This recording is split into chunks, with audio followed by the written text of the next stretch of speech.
தம்பி, உங்கள் கனவென திட்டத்துல இருந்து வந்திருக்கோம். உங்க கனவெனன்னு கொஞ்சம் சொல்லுங்கப்பா. என் கனவுன்னு எங்க அப்பா டெய்லி குடிச்சிட்டு ஒயின் ஷாப் மட்டும் மூணுனா போதும்.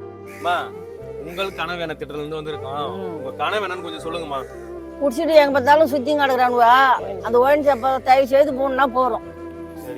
அம்மா எங்க வீட்டுக்காரு கூட அதான் குடிச்சு பிடித்தாம செத்து போயிட்டாரு. தம்பி, உங்கள் கனவென திட்டத்துல இருந்து வந்திருக்கோம்ப்பா. உங்க கனவெனன்னு கொஞ்சம் சொல்லுங்கப்பா. யார் உங்களை அனுப்பிச்சது? முதல்வர் தான் அமிச்சாரு. ஒயின் ஷாப்லாம் மூடிடணும், கஞ்சாவும் ஒழிச்சிடணும், பெண்கள் பாதுகாப்பு இருந்தா போதும். அதான் எங்களுடைய கனவு. தம்பி உனக்குப்பா? எனக்கும் அதேதான். சரிப்பா. அண்ணா, என்னப்பா? மனு ஆத்துல போட்டுறாத, முதல்வர்கிட்ட எத்தனை போய் கொடுங்கண்ணா. சரிப்பா, குத்துறேன்பா. எல்லாருடைய கனவும் வீடு வாங்கணும், கார் வாங்கணும் அப்படின்னு இல்லாம ஒயின் ஷாப்பை மூணுனா போதுன்னு நினைக்கிறாங்க.